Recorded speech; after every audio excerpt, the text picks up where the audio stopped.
Hello student, আজ পড়ব grand মাল্টিপ্যারা। আগের ভিডিওতে পড়েছি elderly primigravida. Grand multipara definition কি? A grand multipara is a pregnant woman who has got previous 4 or more viable birth.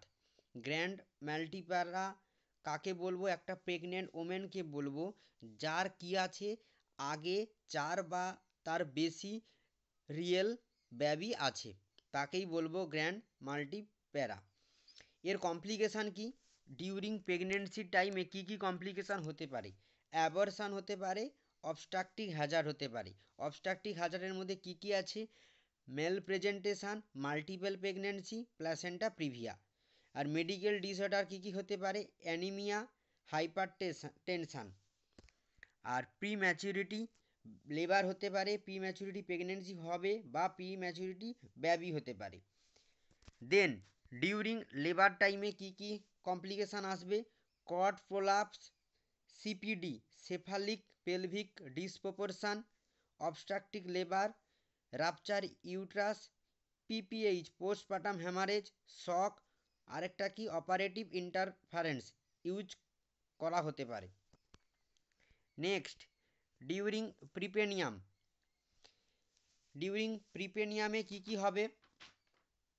Increase morbidity due to internal hazard. তারপর কি আছে? Sub in ভলিয়ান মানে কি? সাব ইন ভলিয়ান বলতে বোঝানো হয়েছে যে রিপ্রোডাক্টিভ অর্গানগুলো আছে সেগুলো আর কি আগের অবস্থায় অর্থাৎ নন প্রেগনেন্সির অবস্থায় ফিরে আসবে না, তাকেই বলা হচ্ছে সাব ইন ভলিয়াম। আর কি হতে পারে? ফলিং ল্যাকটেশিয়ান দেরি করে আসবে বা নাও হতে পারে। নেক্সট, কিভাবে ম্যানেজমেন্ট করব?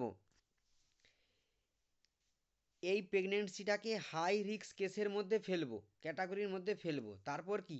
অ্যান্টিনেটাল কেয়ার যতটা পরিমাণে দেওয়া যায় ততটাই দেব।